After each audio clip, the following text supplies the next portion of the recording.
Are Semih Bertu benim, Mehmet İlker Berkman, and Güven Çatak.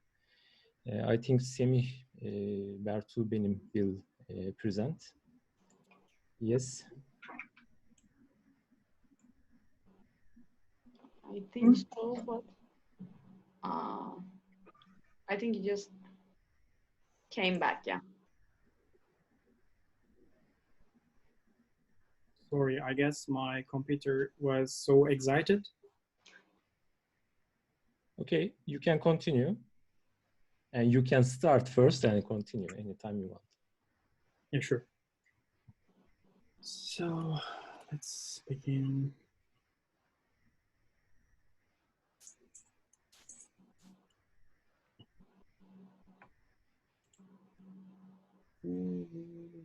Go.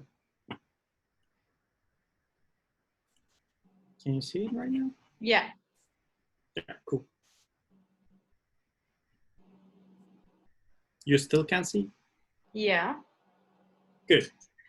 So, hello, I am Semih Bertu benim, also one of the developers of the PUDCAD game, and I would like to explain about my other projects for VR games for physical impairment, and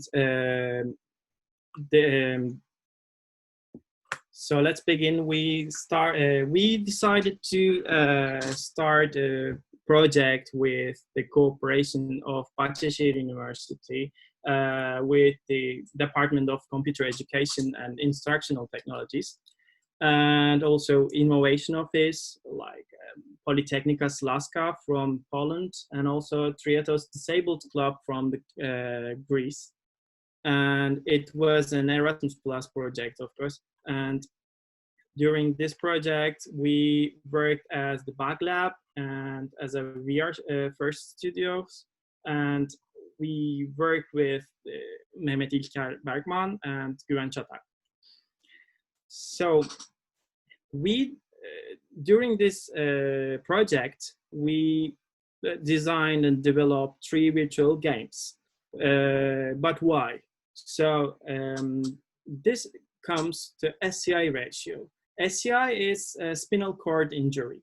So people with the SCIs have motor dysfunctions.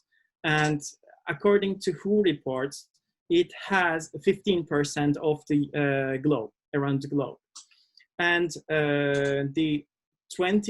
between 20 and 30% of it has depression because they feel excluded from the other communities and like they feel not capable of doing anything they desire. So they require some help.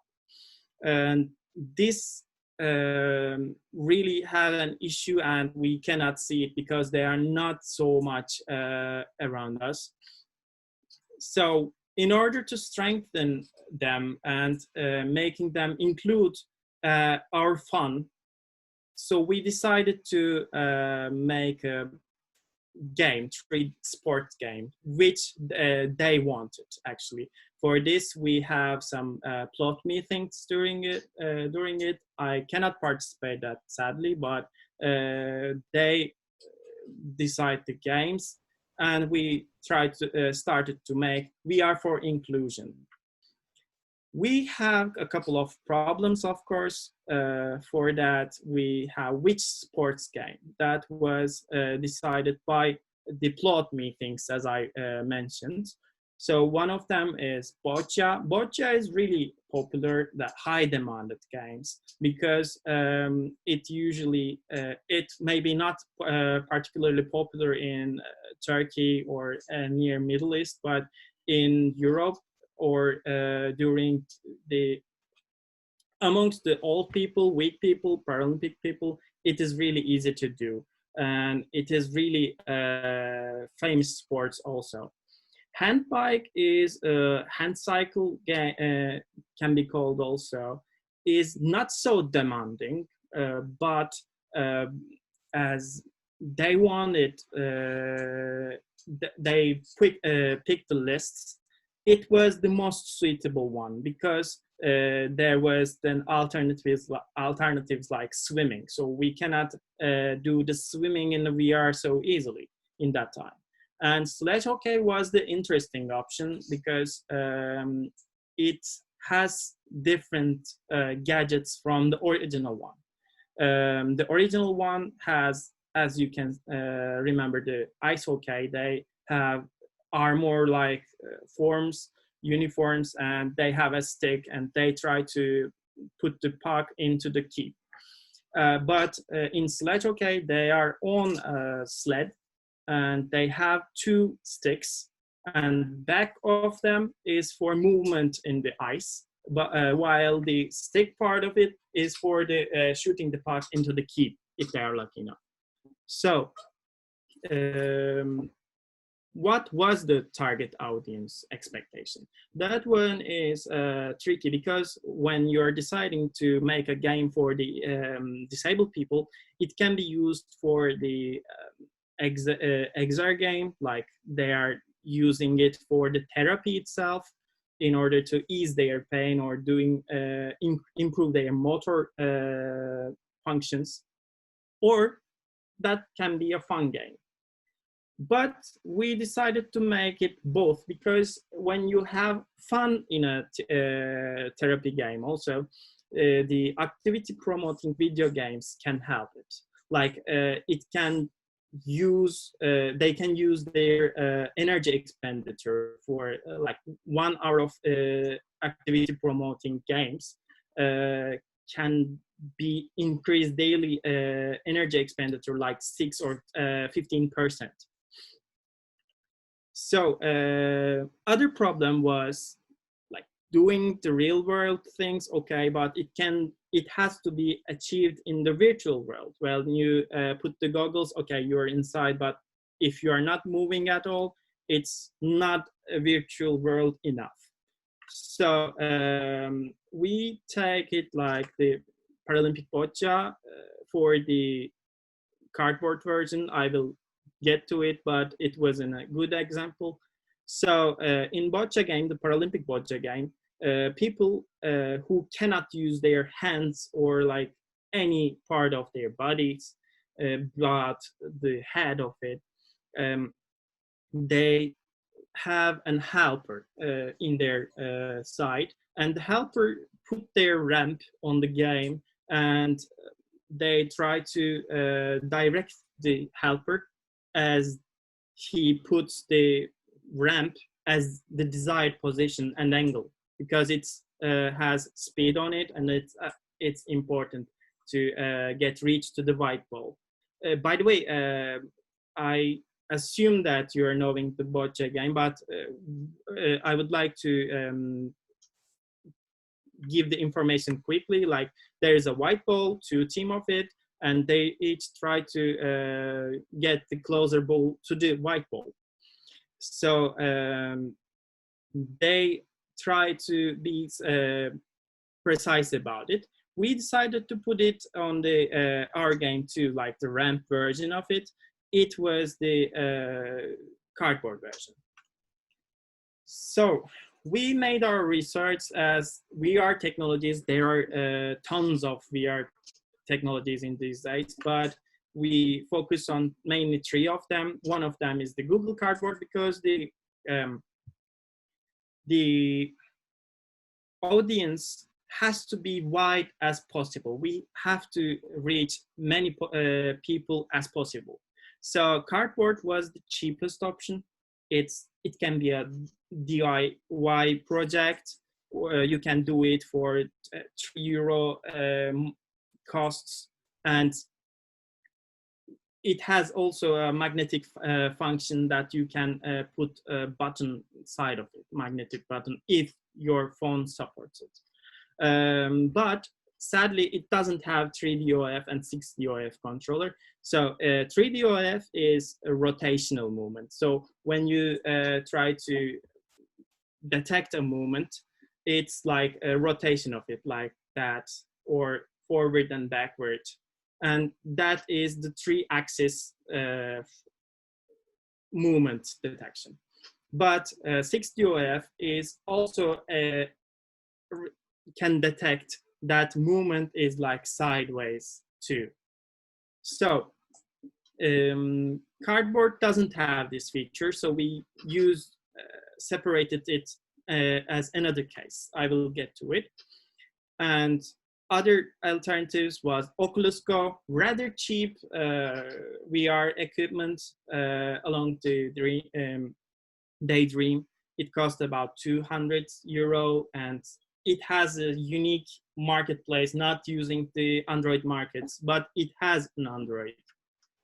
And Google Dream is a specific, like so niche technology because not everyone has Samsung or Google smartphones, like the flagship smartphones.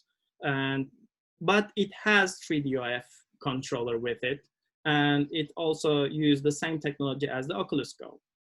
So this was a problem because we have two alternatives. We have a 3DOF version or not at all, like with the one button solution.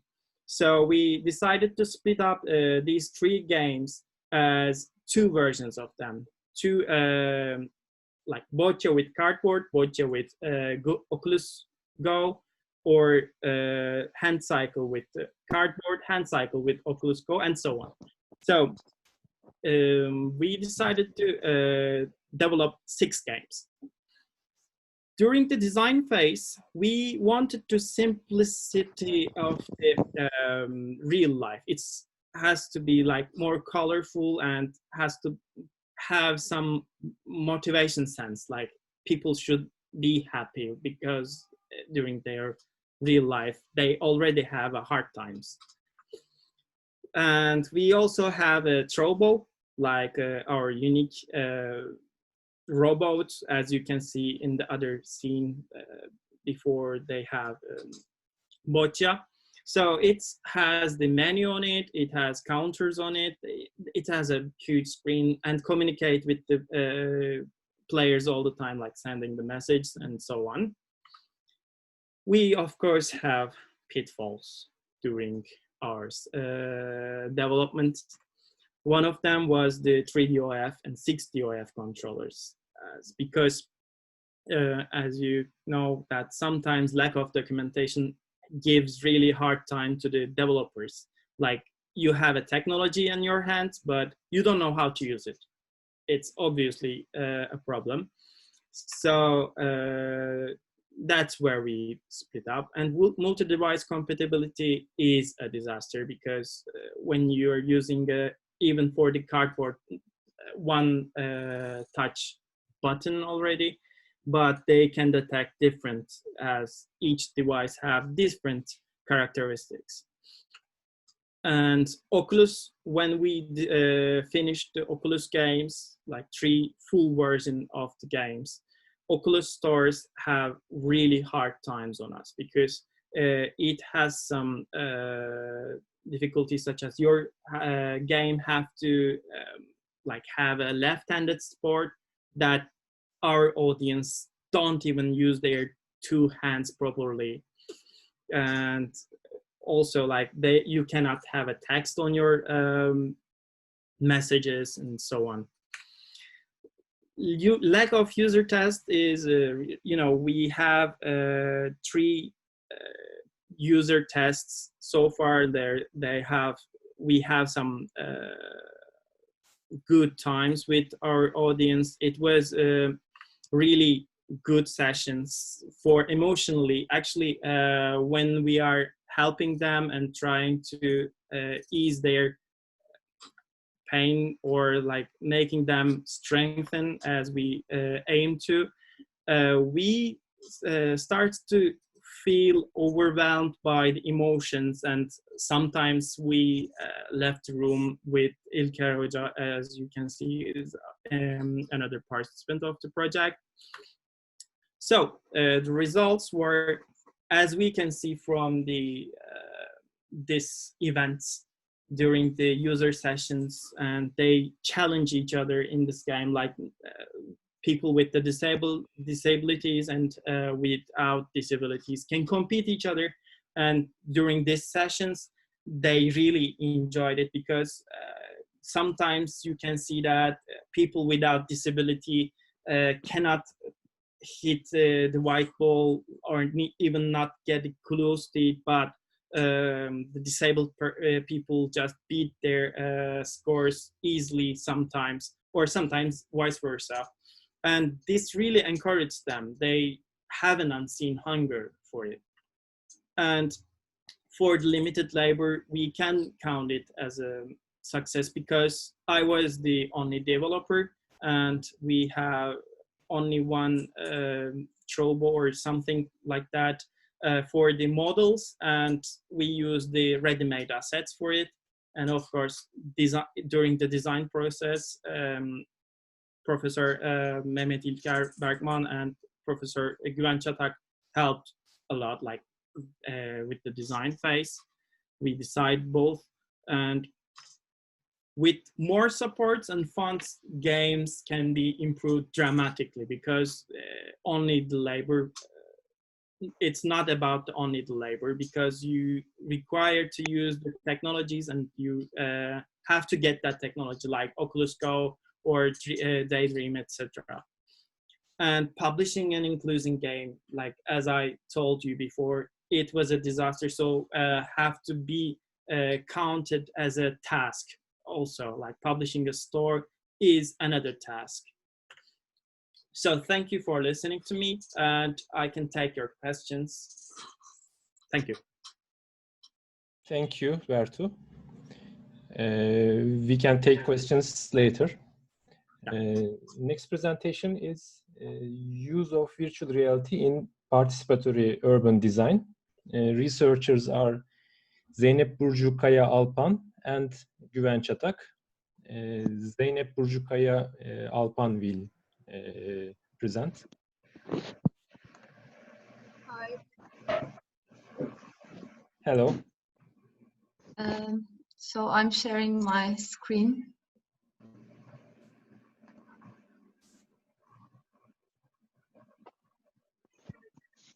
Do you see it right now? Yes. Cool.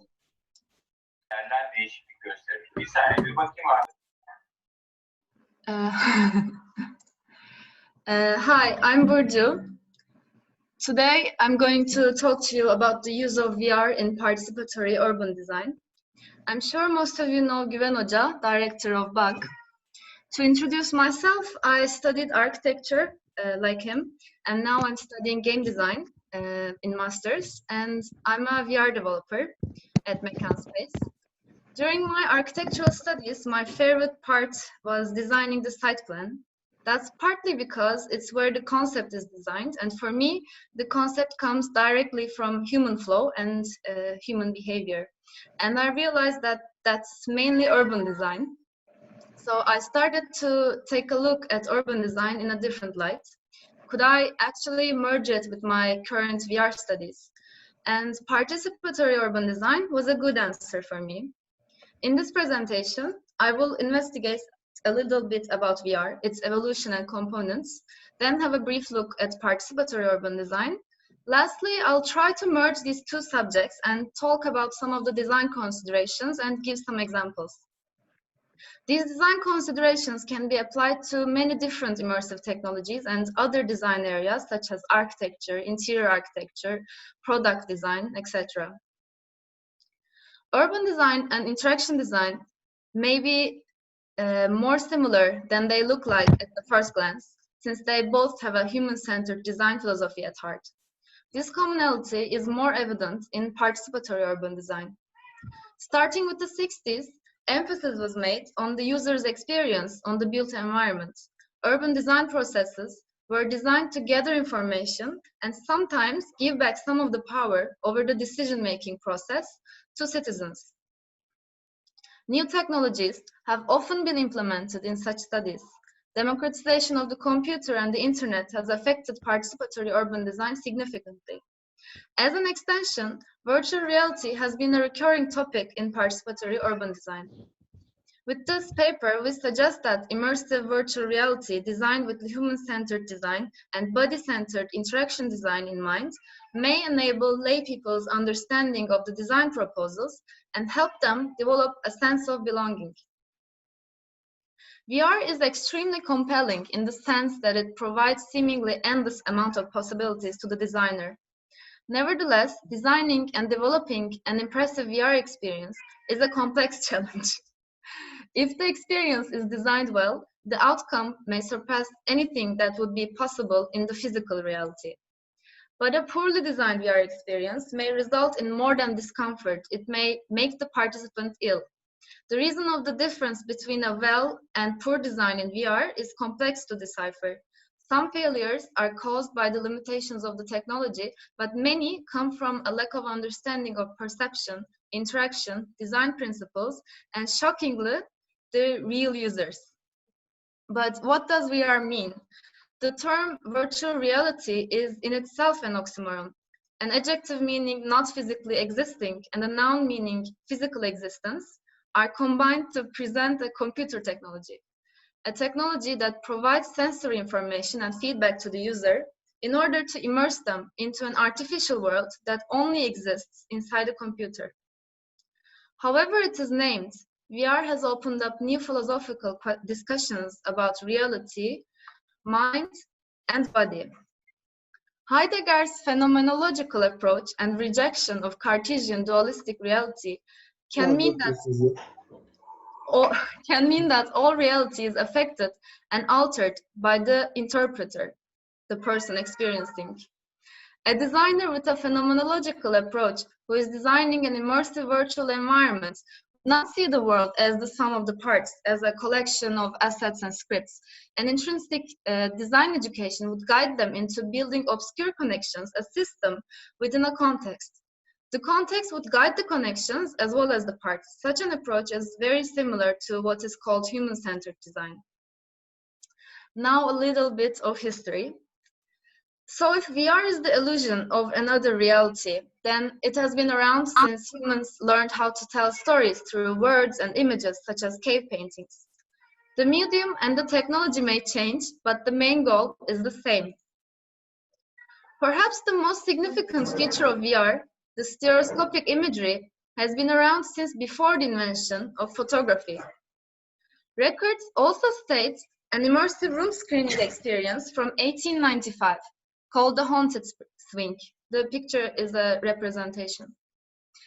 As technology evolved, science fiction writers started to write about what we call VR today. Science fiction is still an inspiration for VR developers and an interest for popular culture.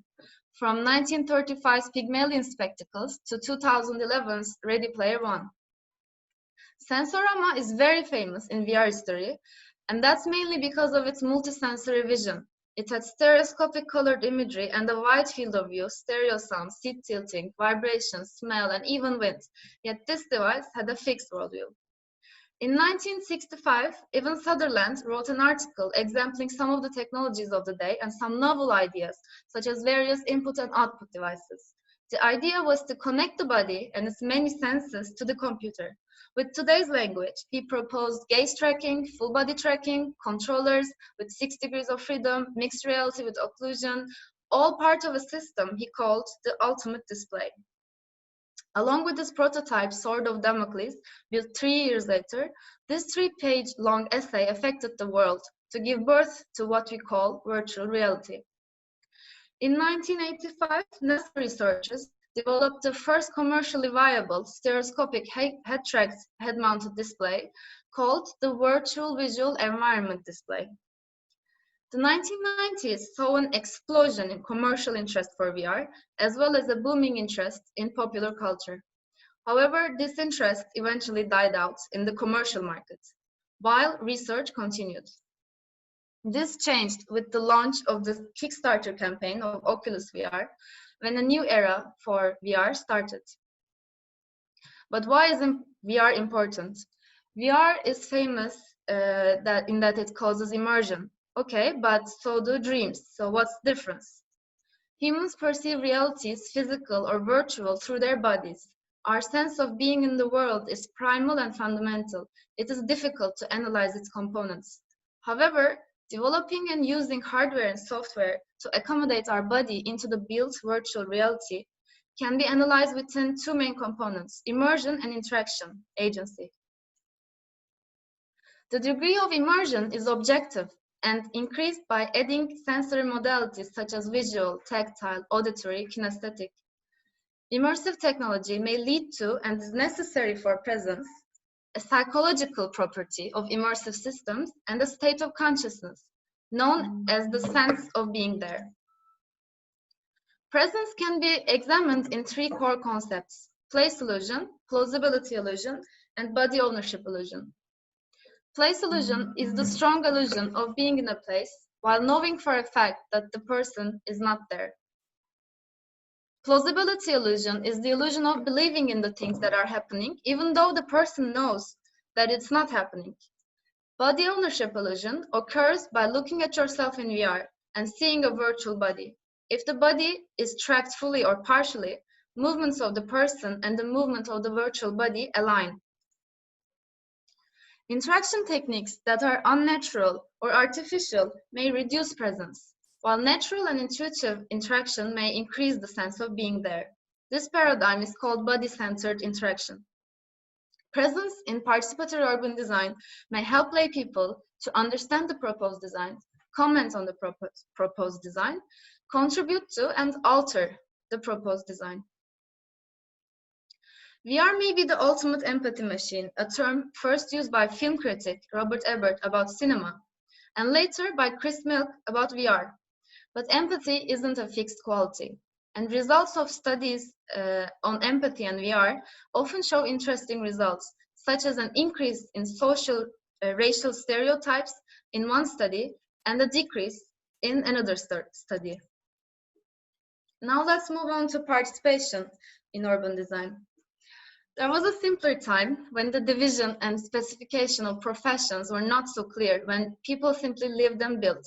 However, the development of complex systems such as cities has always demanded a division of roles. The division of roles evolved into highly specialized and classified professions after embracing the Cartesian theory. The architectural profession became exclusive and separate from the society, similar to many other professions. With this ideology, roles became more defined with explicit protocol, creating a division between specifically educated professionals and uneducated lay people. In the 60s, community participation and citizen involvement were big issues. But since then, many participatory urban design cases were criticized as pseudo-participation, as there is no real distribution of power. At any level of participation, pseudo or genuine, designers must take the current division of specifically educated professionals and uneducated lay people into account. In common participation practices, lay people are presented with plans, sections, and perspectives. However, they cannot be expected to understand and visualize 3D space from 2D plans and sections. Even with perspective renders, human scale and human experience is hard to mentally construct without moving around in 3D space in human scale. Today, immersive virtual environments are speculated to facilitate an instrument that enables lay people to actively take part in both early and later stages of the urban design process. Urban designers and planners may be more familiar with the human-centered design approach than architects. Surveys, charrettes, focus group interviews are often used to gather information about the human need in the environment. The participatory urban design process is not the same as the VR experience that is used in the process. They are very different, and both should be well designed and they should work together. An existing framework such as the Social Impact Design Toolkit from Kentsel Strateji may be used. If VR is going to be used in the process, it should comply within the framework that is chosen. So can we use VR to build better cities? VR allows policymakers and local communities, as well as urban planners themselves and further stakeholder groups, to experience and better understand the changes in the environment under planning before the development takes place, thus enabling information sharing and consensus building throughout the planning process. There are many design considerations for the use of VR in participatory urban design. The architect draws on paper while imagining the realization with a clear division from the building stage. However, the line between design and realization are blurred in interaction and software design. VR experiences differ greatly with different hardware and software. There are tethered, untethered devices, mobile, PC-based devices. Content-wise, there are interactive and static content, realistic and stylized art styles, photogrammetry, and modeling techniques. Even modeling techniques differ greatly. Organic assets are more keen to be digitally sculpted, while hard surfaces can be polygon-based. When modeling a city, the designer should perhaps consider parametric or generative design techniques. When using technology-based design instruments, the technological skills required to operate the instruments should not prohibit the participants from participating. Required skills should be easy to learn on the spot. A human-centered design approach with natural and intuitive body-based interactions would be very beneficial. The level of agency, interactivity, should be limited in this regard. More agency may result in less accessibility. Citizens who wish to have a high level of participation and are able to use the instrument should be allowed to co-design, while other participants should be allowed to have a low level of participation, perhaps with no agency, except free movement in the virtual environment, which is a must. Basic game design principles such as level design, lighting design, sound design may be useful to analyze. Embodiment in VR may be a very useful feature in participatory urban design projects, as it allows the participants to experience the space with another body or bodies. Using full or partial body tracking, the participant possesses a body that may be the opposite gender, another skin color, altered scale to mimic a child. Disabilities may be mimicked, for example, with a chair or a cane. Moving through the urban design with another body would be very impactful and would raise concerns that may otherwise be unnoticed. The impact of embodiments on empathy should be explored in order to build better cities. Now I will quickly show some examples of VR in participatory urban design. I was very lucky to visit the pop-up event and try the first one when I went to Finland for PUDCAD. It was a big coincidence. This is a VR experience presenting a square in Helsinki by Augmented Urbans. Augmented Urbans is a collaboration platform for Central Baltic cities that co-develops integrated urban planning practices through extended reality, VR, AR, MR. In 2019, Augmented Urbans presented stakeholders a VR experience to show them 3 versions of Bruno Grönholm Square in Helsinki. There was some interactivity, and users were guided by a real guide on one-on-one. Traditional plans and sections were there on the ground, mostly ignored. The second example is a case study in a public park in The Hague. Here, paper, computer, mobile VR, and immersive VR were compared. Results show that immersive VR results in more vivid memory of the viewed content than computer monitors, which may be important in terms of making informed decisions. Also, it is stated that the effect of human interaction should not be neglected in decision-making processes when harnessing engaging technologies. This last example is different in its technology. It's from 2007. Because of a new tramway rail, several designs of a public square in Nice were presented to the public. They used a 3D display with spatialized 3D sound, photographic capture of existing buildings, high detailed vegetation, and perspective shadow maps, as well as rendered crowd simulation. These are kind of high-tech for 2007. The results of the study point to similar conclusions. Even though the technology has changed and will change, the use of natural interaction and different viewpoints at human scale are very important. To conclude, further studies involving a case study with a preferably real participatory urban design process should be made. An experiment on the success of the study should be conducted with real citizens. A collaboration between local administration, project developers, NGOs, CBOs, experts such as urban designers, planners and architects, and the research team is necessary. It would require funding to develop this concept into an implementable case study. Virtual reality laboratories are necessary to conduct such a research. Using a well-designed VR experience with multisensory modalities and human-centered interaction design approach in a participatory urban design project increases interest in the proposed designs and encourages the participants to think about and comment on the proposed designs. If the participation process has high-level participation, that allows the design to be changed by the participants, intuitive, natural body-centered interaction is necessary. Full or partial virtual body not only increases the level of presence, but also might provide interesting design opportunities for empathy in the community and shape the design in a way that practices universal design principles. I will continue this work with my master's thesis. My contact info is here. Thank you.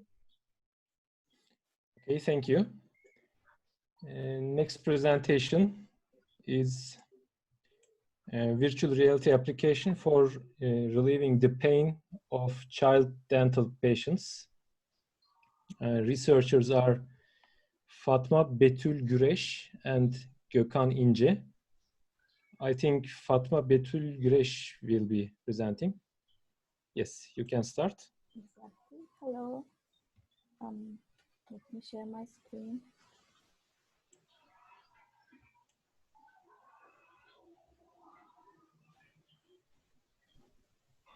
Can you see my presentation?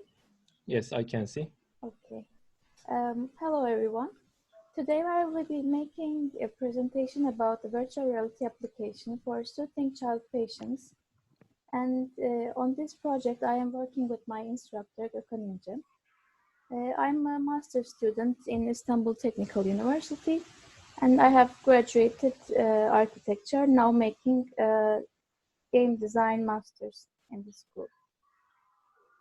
The outline of my project that I'll be presenting today is, first I will start with the introduction, give some literature research that I've been making, explain the proposed system, and then jump to the conclusions. First of all, I will begin with talking about what dentophobia means, or in other words, odontophobia. This is fear of dental treatment, and even though it can be seen at any age, this mostly affects children.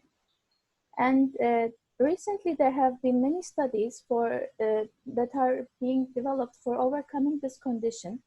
Even the most widely used one is local anesthesia, but researchers have found out that distraction methods can also work very well. The first literature research that we're talking about is the research done by Al-Kotani in 2016, where 56 child patients were separated into two groups. One, they were being treated without any distraction, and the other group was having a distraction, an audio-visual distraction where they were able to watch a movie and also listen to the sounds. And after the study, it was proved that the audiovisual distraction was a good way of reducing the fear and anxiety felt in this condition. Another research was done by Furman in 2009, where 38 patients were divided into three groups: virtual reality group, watching a movie group, which was only watching from a television screen, and the ones who had no distraction. At the end of the research, it was proven that virtual reality was the best way for distracting the patients. And having two ideas, we have had the idea of developing an application that is targeting especially children, and it will be on virtual reality. For the proposed system, for the application that we will be developing, we had some main concepts in our mind. And the first one was that it has to be hardware independent, because we want to reach as much people as possible. And because we want the dentist to be able to purchase this device, this technology quite easily, we have targeted the mobile VR type. which is the most accessible one and requires only a phone and the headset, which can also be a cardboard headset, as the application is requires only 3 degrees of freedom, doesn't require 6 degrees, because the child has to stay still while being dentally treated. So there is no need for all the other movements. Then another main important thing in our proposed system was that because we are targeting the children, it has to be friendly and it has to contain cartoony characters for them to feel better in this environment. Also, the 3D environment was designed from scratch. There is an introductory animation inside the application where the child is taught to stay still, and he is explained what is going to happen to him. Today we are going to treat you, and we will check with this and that. So there is this animation part, which is trying to give educational explanatory part. And as the last point that I want to mention here is that, as I said in the beginning, because we want to be hardware independent as much as possible, we didn't want to have any other controllers, and we wanted that our VR headset should be enough to give interaction and to give inputs. So for that reason, gaze selection was chosen as this method. I will be talking about this in more detail. Technologies we have been using for developing this application was Unity, because Unity has an easy way of building applications on virtual reality, and as we were targeting mobile phones, it was quite a useful tool. As I said, we have this animations at the beginning of the application, which is giving some explanatory information to the children. And this part required special animations. These animations were captured with motion capture technology, with perception neuron to be more exact. And because we need to keep track of the head of the child, we were making use of the accelerometer, which is inside each and every mobile phone nowadays. So it is part of our VR headset, mobile VR headset. As I mentioned before, we needed 3 degrees of freedom VR headset to measure the head movements, and for this we are using the phone's accelerometer. Gaze selection. Now in this first 3 pictures, we can see the white dot at the first one. We can see this white dot in the middle. When the child is looking consistently at one of the blocks, until this cursor is loaded, let me say, it becomes red. So that means that the selection was done. This was done as a demo scene. And because the child is able to choose the movies he or she wants to watch after the explanatory part, these movie tiles were put as close as possible to each other for the child to give the wished control with minimum head rotation as possible. Yeah, as I said, the head orientation is used as an input. Another thing we have been doing with the head movement is the distortion feature. We have used this distortion blurring effect for giving a feedback to the child, to say him, calm down, you will be able to watch this only if you stay still. And because of the dental treatment being at a high risk if he or she is moving their head, we have made this innovation inside our application to make him stay as still as possible. Now I have a demo for showing the gaze selection and blurring effect I've been talking about previously. Here the user is looking at the movie tiles, and if he or she is looking at the movies for long enough to make this input, then it enables the movie and the child is able to watch it. Soon we will see the blurring effect. If he or she is moving their head quite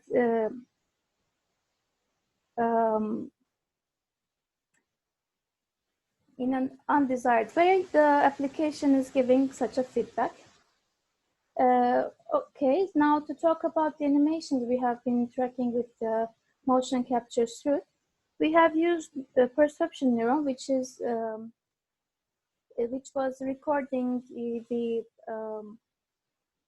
motions with the special suit and the sensors that were on it. And because of this, there were some errors that could occur sometimes. We weren't using the camera system. And afterwards of these recordings, we had to put our animations into 3D software like 3D Maya or 3ds Max. And we have used the animation curves of these applications to obtain smoother animations. Then, as we are targeting children, we wanted to create a character. A friendly character with cartoonish design was created and rigged, and then it was implemented in Unity.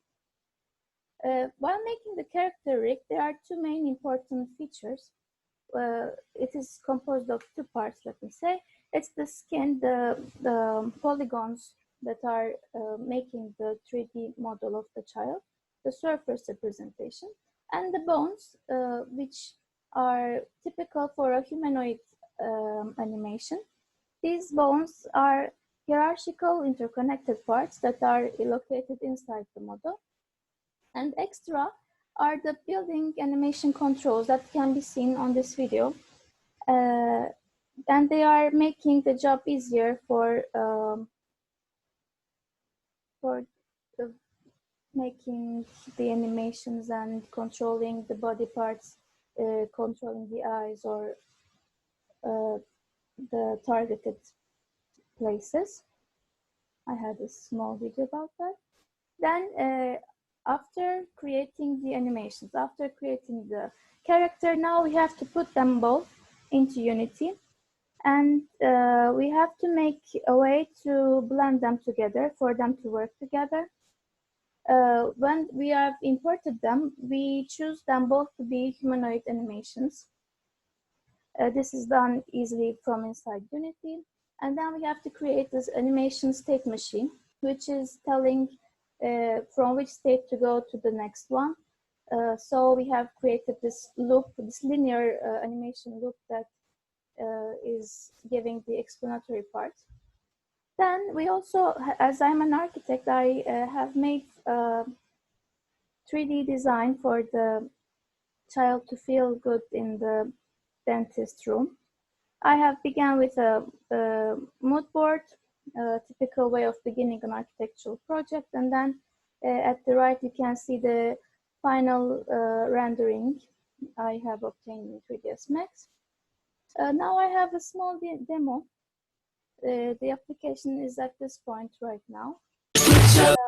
It is in Turkish, but to explain shortly, first there is a small song and dance, and then there is the explanatory part where the child is talking to the patient, telling him the procedures that will be made on him. I hope the sounds can... Dişlerini fırçala, bir sağa bir sola. Dişlerini fırçala, her sabah kalkınca, akşamları yatmadan fırçala, fırçala. Dişlerini fırçala.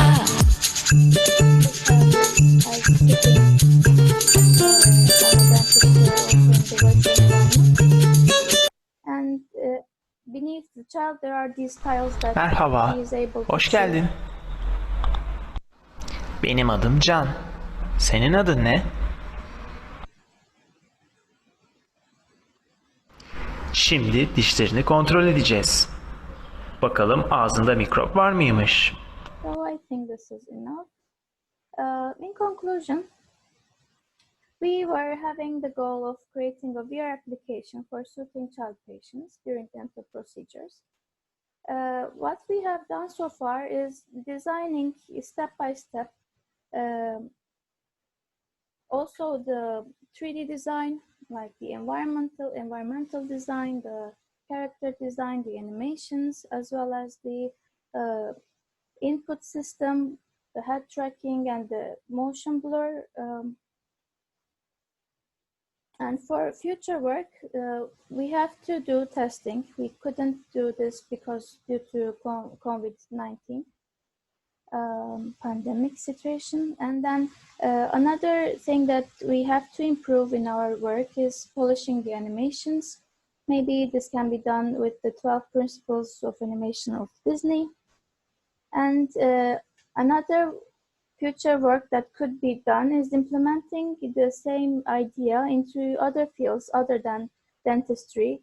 It could be children having fear of getting a vaccine or other medical fields, or even unrelated fields could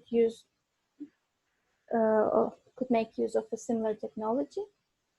I'd like to thank PUDCAD for their support and to my teachers, and I'm very thankful to the guidance of the mentioned instructors.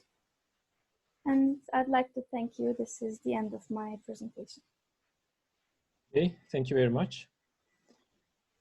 Our last presentation is audio-centered game development in mobile VR. Researchers are Ece Naz Sefercioğlu and Hatice Köse. I think Ece Naz Sefercioğlu will be presenting. Yes. Yes. Now I will be sharing my screen. Is the presentation visible to you? Yes, I can see. Okay. That I'm starting. Hello everyone, I am Ece. I studied Game and Interaction Technologies Master's Program in ITU, and I will be presenting our project, Audio-Centered Game Development in Mobile VR. In this presentation, I will give a brief introduction to research topic and related works in the literature, present the implementation with a short demo, share our findings from the conducted experiment, and conclude the presentation with our future plans. The start point of finding the research topic was asking what VR game design research could benefit from. Audio sites seem to be lacking works. Moreover, having audio in core design showed to have potential to be able to accessible for blind and semi-deaf people as well. So the starting question of this research is, can audio be a core element in VR experience? The background research areas were divided into three sections. Starting with audio in virtual environments.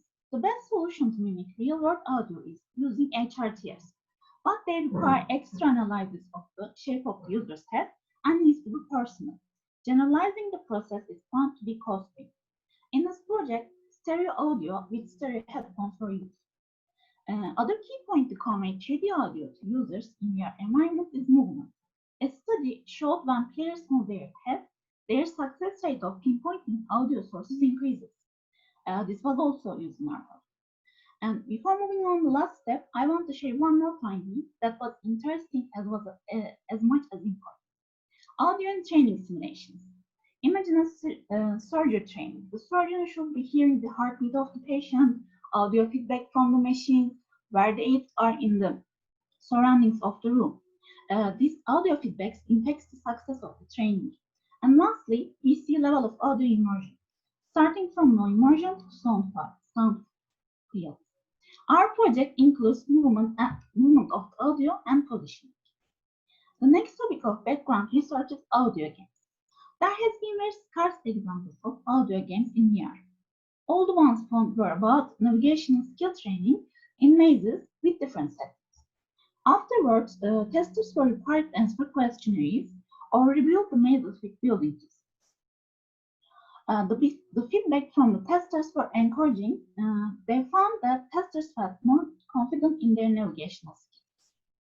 And when audio-based overall experience is inspected, some recurring best practices shown, such as rich audio feedback and self-explanatory sound selection.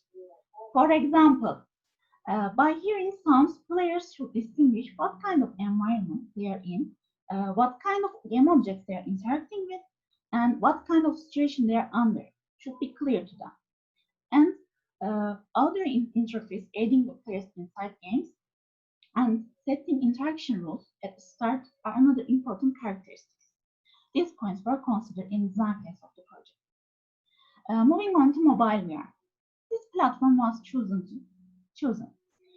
Firstly, to develop a simple game without controller logic to test out the project code and game design experience on audio-based VR game development.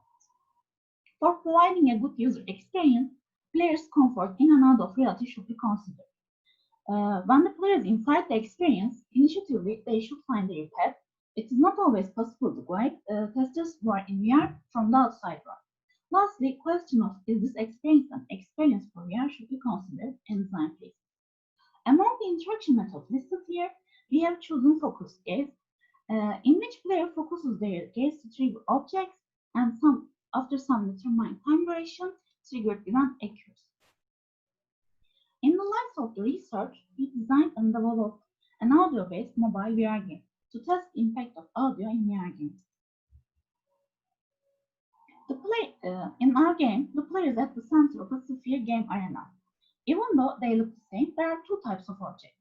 Move towards the player from borders of this sphere arena. One tagged as good and the other tagged as bad. Only distinguishable feature between the objects are the positional sound sets they emit. Player either look at them and destroy them with their focus gaze, or avoid looking at them and let them crash with the player himself herself. Players expected to destroy bad objects before they crash the player and avoid destroying good objects. And before starting the gameplay, players given chance to get accustomed with the sound sets of the objects. Players could hear the samples by focusing their gaze in the intersection of the labels. Also, the target lock sound played when players gazes on an object to give feedback audio as well as visual feedback. At the end of a game session, players are provided the performance support as you can see in this panel.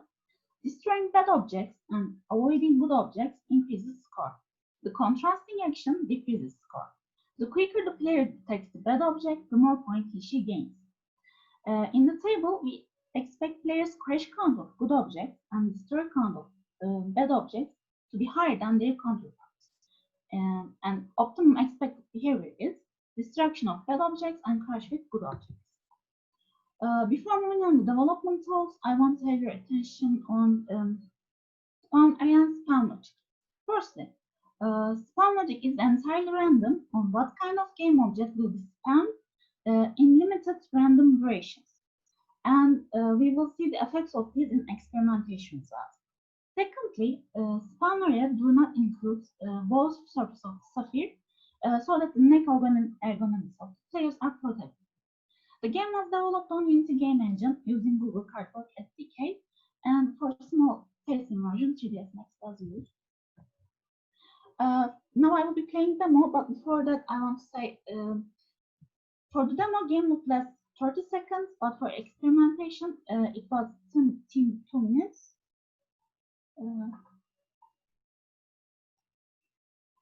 Player starts the experience in training panel. By focusing their gaze, they can listen to samples in loop. While choosing the samples, they must convey the meanings behind the tags of the game objects and the results of actions. For example, bad objects are targeted to emit depressing samples, while good objects to emit more uplifting sound. When player feels ready, they focus their gaze to start button and the gameplay starts.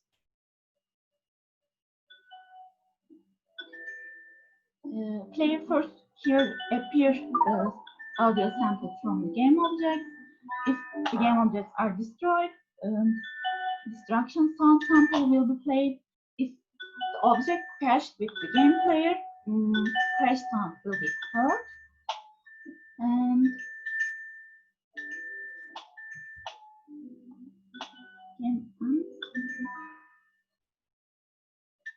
the end, the performance report will be shown to player.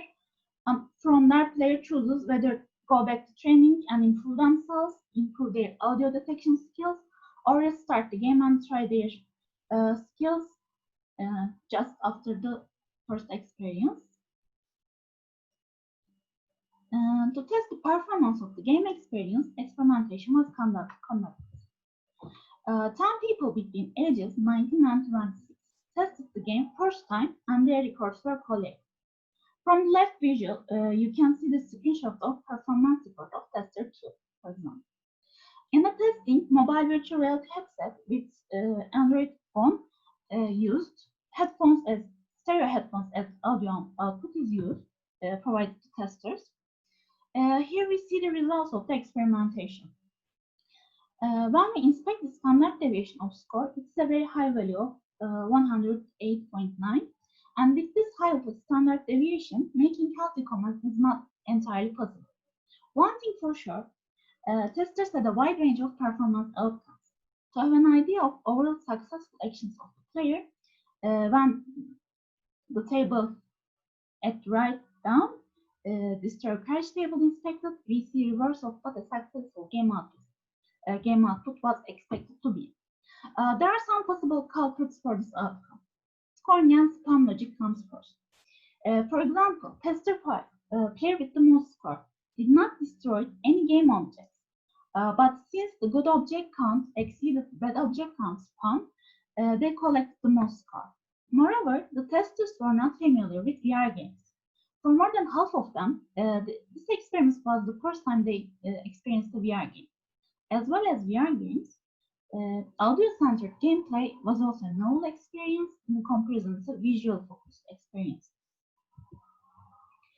I want to point out that problems mentioned here will be answered in future works section. And the main criticism taken from the players was how she could tell apart the sounds of game objects. To increase the challenge, it was possible to have more than one object in the scene, but this was found confusing as well. Despite criticism, game side of the experience performed well. Most of the testers requested to play one more time, and performance improvements were observed in their next, second, third tries.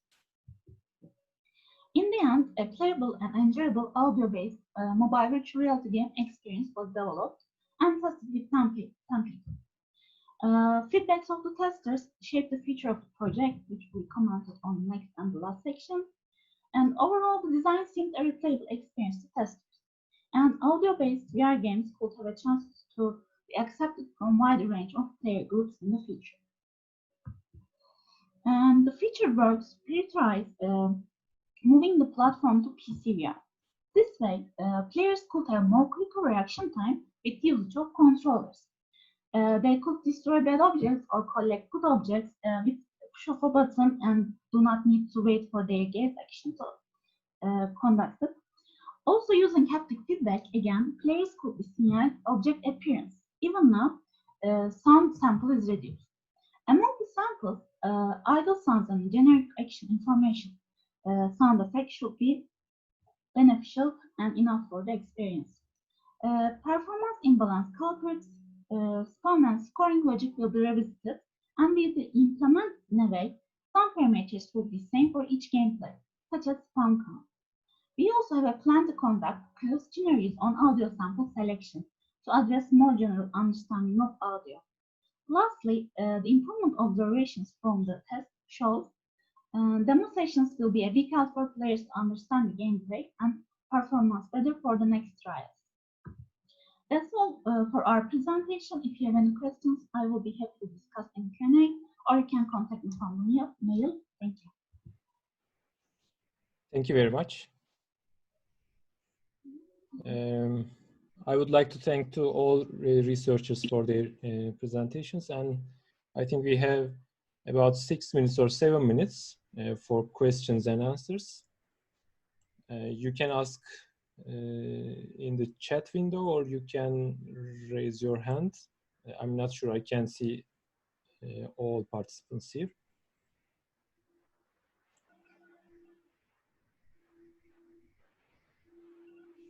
There is a question in the chat section. The audio game testers, 10, actually 12 is good enough to identify design problems, but not adequate to assume normal distribution. When I checked the graphic roughly, there is not a performance imbalance. This is a game, and you cannot expect everyone acting the same way, they said. Okay, I can share the graph if it is okay for while answering.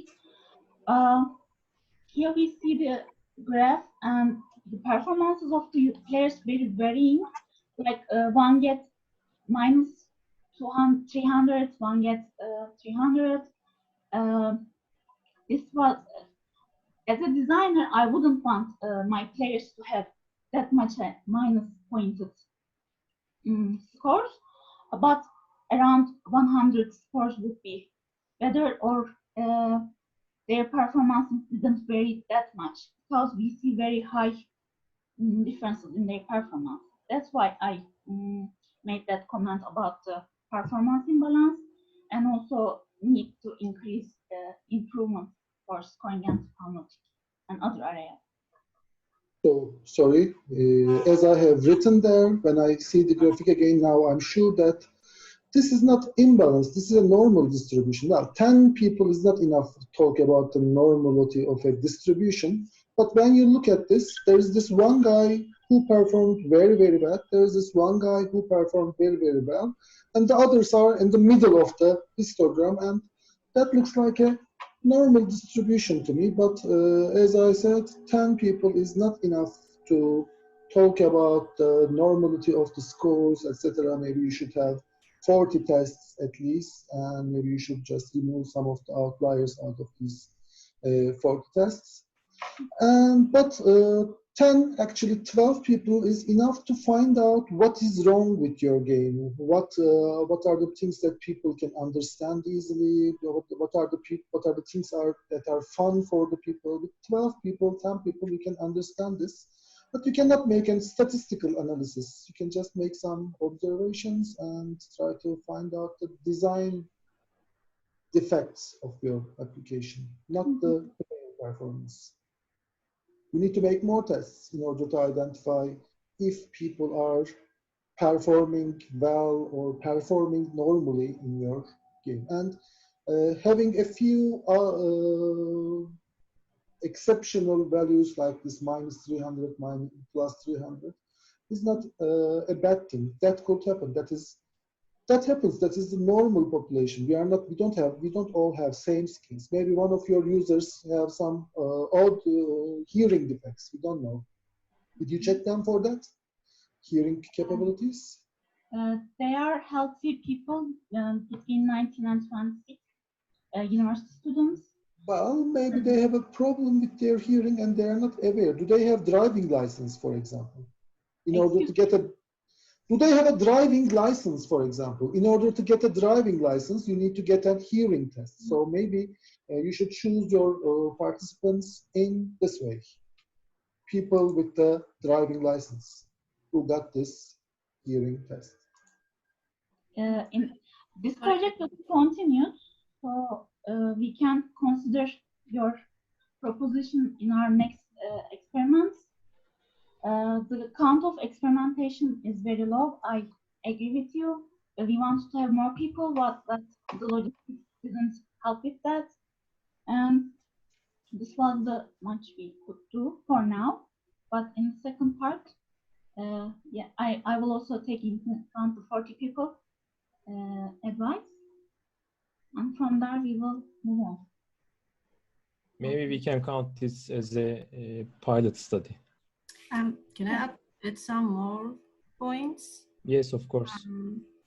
Thanks for the question. This is, as Çetin Hoca said, a pilot study. Because of the pandemic, we couldn't have more user studies. And actually, this study was developed for hearing impaired children. We are working with hearing impaired children for more than 10 years.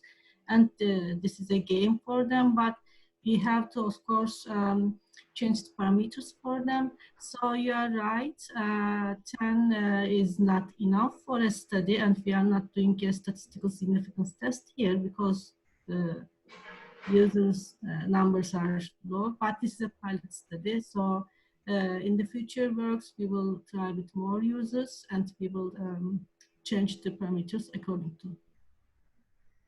Thank you. Mhm. Okay. I think there are no more questions, and we have only 30 seconds. Are there any questions?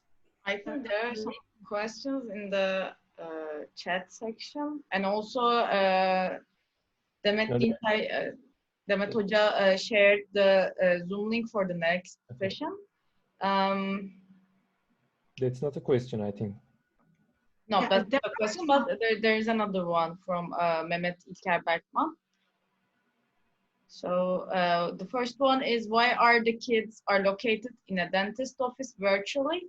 Wouldn't be more soothing if they were located in a more comfortable place?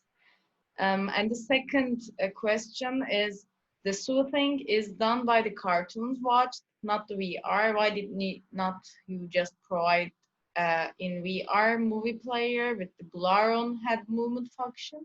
Is it really necessary to have this animated character talking about dental care in order to calm down the kids? How does it contribute to soothing the kids during dental processes? Okay, so I think the question is addressed to me, so I can answer it. First of all, I want to begin with the first question. While we were discussing this topic with my instructor, we have decided that the child is inside the dentistry. So there is something going on inside his mouth. So there is no way for him to feel somewhere else while there is such a critical action going on him.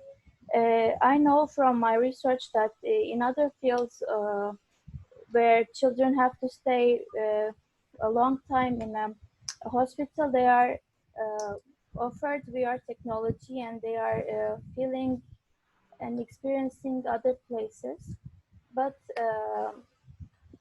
in this case, he is aware. Whatever you do, he will be aware of the place where he is, and while doing so and explaining him the situation of what is going on. With this, I also answering the second question. We are targeting to have this scenario situation and to explain him what is going on with him. Of course, I don't have any results yet because I didn't have the opportunity for the testing part. But these were the assumptions we have been making at the beginning, and the assumptions are followed to be tested. So maybe it is better to have a control group with you test yes, with an ordinary video. If I were you, I would have made two different versions and the control group without any suiting. So one is with this dentist office environment and dental talk, animating character talking about dentist related stuff. And the other one is just in a, well, just try the Netflix application for Oculus Go, okay? And there is a mode in it, so there is no environment there. There is this floating video screen, and when you move your head, it moves along with your head slowly.